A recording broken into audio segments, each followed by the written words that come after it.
first. Joining us now is the former director of the CDC, Tom Frieden. He also serves as the president and CEO of Resolve to Save Lives. Dr. Frieden, thank you for being here on the Hill. Appreciate the time. I wonder, we saw this news today about one of your successors, and I wonder what you make of Dr. Fauci answering questions before Congress in 2024. It's important that we air the issues, that there's a frank discussion of things. It's clear that every one of us, if we could relive the pandemic, would do some things differently. It's also clear that we have ways forward that we're not taking and need to take. That includes reducing the risk of spillover from animal diseases to humans. That includes improving laboratory safety to reduce the risk of a laboratory accident in any country of the world.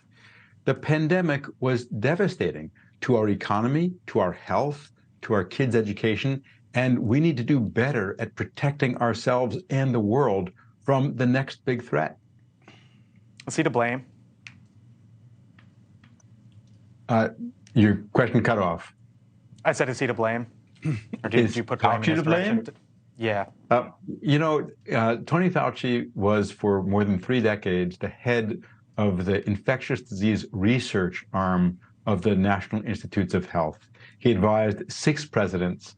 I was with him during some of those advisory sessions. He's a scientist. And my belief is that he has always acted to protect people, to try to learn more, and to do what works. He's become, unfortunately, a lightning rod for partisan politics. And the fact is, that's a problem because he's really a pretty nonpartisan person. Hey, Doctor, I want to ask you, and let's look forward. What's going on in China right now? Can you explain what's happening and what you believe, sir, is happening? Although we don't have all of the information I wish we would have on the details of who's getting sick and when, what we believe is happening is what's sometimes called an immunity gap, that there were years where people weren't getting infected because of lockdowns and therefore are much more susceptible to influenza, RSV, COVID, and other infections. And we saw this in the US last year. China opened up about a year after us, so they're seeing it now. We're seeing it this year. Not too late to get your flu shot, your RSV shot if you're over 65 or need it, and your COVID vaccination. We're really lagging here. And because of that, we have avoidable hospitalizations and deaths in this country. Hey, doctor, I'm sure you know what's going on in the state of Ohio. It's become the first state to report a mysterious uptick in pediatric pneumonia.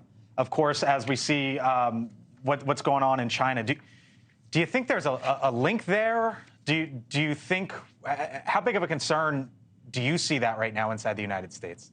The key is to investigate, and that's why we, along with organizations around the world, advocate for something called 717. Every single health threat identified within 7 days, reported within 1 day, and all essential control measures in place within 7 days. That means having good public health departments at the local level, at the state level, at the national level, and in countries around the world. When any of us is unsafe, all of us are unsafe.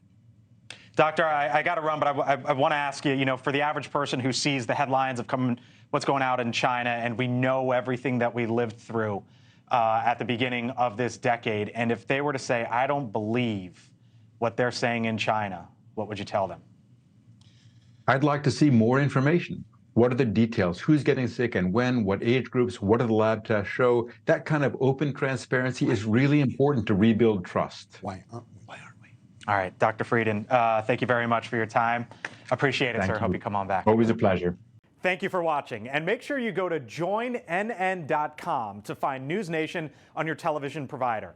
And don't forget to click the red subscribe button below to get more of NewsNation's fact-driven, unbiased coverage.